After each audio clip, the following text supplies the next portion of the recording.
College Vocational Hadatu adalah salah satu college yang di mana banyak budak mau masuk di situ dulu. Um, dan saya berbangga sebab saya juga merupakan salah seorang pelajar di college tersebut pada tahun 2004 dan 2005. Jadi, baru-baru ini pada tahun 2024 pada bulan Mac, ada kes yang berlaku di sekolah itu merupakan kes bully dan menyebabkan seorang budak telah kehilangan nyawa yang bernama Muhammad Najmi Aizat bin Muhammad Nur Azwan. Al-Fatihah untuk murid ini, dan ini merupakan cerita macam mana kronologi budak ini terbunuh, dan juga kita tengoklah update macam mana kes ini sedang berlangsung sekarang. So, menurut ada salah satu orang individu, mangsa telah dipercayai telah dibuang dari tingkat 2 sebelum dimasukkan semula ke dalam dorang punya dom dan dibiarkan sampai warden pergi buat pemeriksaan seperti biasa. Biasakan pagi-pagi, itu warden dia akan cek budak-budak nih. Masalah bahkan kalau budak-budak nih kadang kita kadang mangkir mau pergi sekolah gitu kan, walaupun tinggal di asrama. So, itu yang berlaku pada masa itu. Jadi mangsa ni bernama Arwah Muhammad Najmi Aizat bin Narul Azwan, masa tu umur dia 17 tahun. Kesian baru mau pergi SPM kan, dia ni telah ditemui mati dan tidak disedarkan diri. Belum lagi kenalan pemati lah. Warden nampak dia tidak sedarkan diri. Masa tu warden pergi tengok jam 6.50 pagi. Jadi ketua polis daerah Lahadat tu si Asisten Komisioner Polis Dr. Rohan Shah Ahmad berkata pihaknya telah menerima ada satu laporan tentang apa yang berlaku dalam polis tersebutlah. Pengarah telah membuat laporan. So menurutnya, mangsa ni adalah penghuni asrama college tersebut, college vocational. Dia telah ditemui dalam keadaan tidak sadarkan diri dan telah disahkan meninggal dunia di tempat kejadian oleh pihak hospital Hadatu yang hadir untuk memberikan pertolongan cemas. Jadi, mereka bertindak atas laporan yang telah diberi dan sepasukan polis dalam bahagian siasatan jenayah daerah Hadatu telah datang ke situ untuk ceklah apa yang sedang berlaku. Siasatan itu mendapati kejadian berlaku di bangunan tingkat asrama bagian college itu bahagian asrama lelaki. Jadi, mayat budak ni telah terbaring dan ditemui atas lantai. Memang kenyataan ini berulang-ulang, mayat telah ditemui di atas lantai terbaring. So, Tuan Wan Syah berkata, pemeriksaan selanjutnya mendapati bahwa kesan kecederaan dan lebam ada di beberapa bahagian tubuh mangsala. Ialah dia sudah jatuh dan we don't know what happened actually. Adakah dia kena pukul, adakah dia telah dibelasah ataupun telah disiksa dulu sebelum dia meninggal. Jadi katanya, pihaknya telah mengenal pastilah punca. Sebenarnya dorang ni ada perselisihan paham antara mangsa dengan penghuni yang lain. Yang kesiannya dia telah dituduh mencuri lah masa tu. Jadi seterusnya mayat telah dihantar di bagian forensik Lahadatu untuk bedah siasat. Jadi, pada masa itu, mereka telah menahan 13 orang pelajar lelaki yang berusia daripada 16 hingga 19 tahun, manakala diorang ada buat rampasanlah satu alat pengecas telefon pintar yang dipercayai berkaitan juga dengan kes ini. Setakat ini, yang masa itu, polis juga mengesan 7 saksi bebas yang mau membantu siasatan. Jadi kes disiasat mengikut Section 302 karena kesiksaan kerana membunuh. Nur Afida berkata hasil pemeriksaan di bilik asrama 5 Belian, mereka juga menemui ada beberapa kesan darah lah di lantai bilik asrama dan juga telah ditemukan sehelai baju lengan panjang tanpa kola dalam baldi serta sehelai selimut yang di atas tilam yang memang ada kesan darah juga masa itu. Jadi pemeriksaan terakhir di bilik 7 Belian yaitu lokasi di mana si mayat Muhammad Najmi Aizat ni telah ditemui maut. Ditemukan ada beberapa kesan darah di dalam mangsa juga. Masa tu mangsa telah ditemui tidak sadarkan diri. Jadi untuk soalan peguam Muhammad Zairi Zainal Abidin, Nur Afida bersetuju bahwa penemuan darah tersebut adalah hasil pemeriksaan melalui mata kasar saja. Bagaimanapun, Nur Afida tidak bersetuju dengan soalan peguam bahwa pasukan siasatan tidak melakukan pemeriksaan menggunakan polilight untuk mengesan kesan-kesan darah di dalam bilik 5 Belian. Selain itu, saksi juga bersetuju bahwa Soalan peguam tu yang kesandara tu hanya dilap menggunakan baju dan masih boleh dilihat walaupun tidak menggunakan polylight. Jadi menurut si Norafida nih, alat polylight tu biasanya diorang akan gunakan apabila kesandara tu terlihat dengan mata kasar.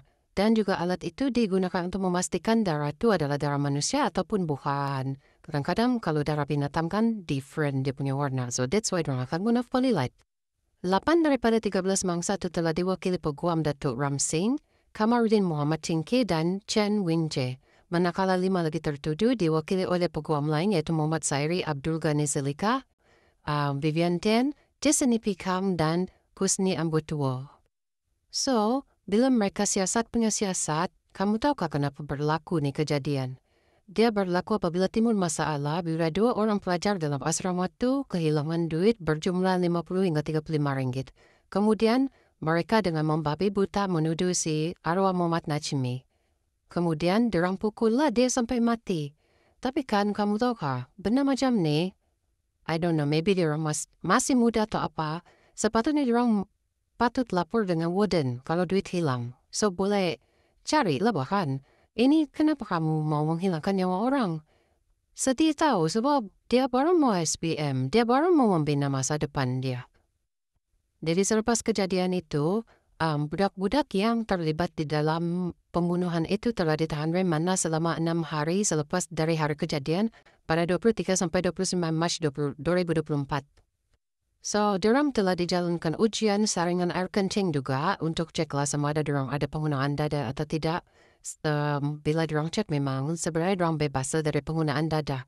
Dan diorang merampas juga lah 12 telepon pintar milik suspek. Syok diorang sekarang kan boleh bawa telepon lagi pergi sekolah. So, pada 28 Februari 2025, Mahkamah Tinggi telah memerintahkan 13 pelajar kolej vokasional untuk membela diri atas pertuduhan membunuh pelajar di kolej yang sama yaitu arwah Muhammad Najmi Aizat Muhammad Narawan. Pada tahun lepas, Hakim Duncan Sikodol telah membuat keputusan itu selepas mendapati pihak pendakwaan berjaya membuktikan kes prima facie terhadap kesemua tertuduh di akhir kes pendakwaan mengikut Seksyen 302 Kanan Keseksaan. Selepas dia meneliti dan menilai keterangan saksi di sepanjang pendakwaan, Mahkamah memerintahkan kesemua tertuduh untuk membela diri.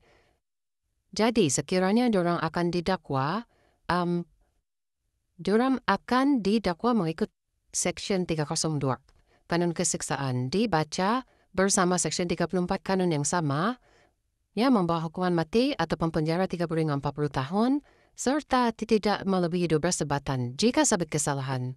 Jadi pendakwaan itu dikendalikan oleh Timbalan Pendakwa Rakyat Non Nisla Latif, Amjun Tau dan Patricia Muhammad Kusri. 8 daripada 13 remaja itu telah diwakili oleh peguam yang saya telah sebutkan di awal tadi itulah. So, begitulah tentang kisah pembunuhan seorang pelajar di College Vocational. Kesian dia baru mau pergi SPM, lepas tu masa depan dia pun sudah tidak boleh dibuat apa-apa lagi. Dan budak-budak ni kalau diorang bertobat, syukurlah kan.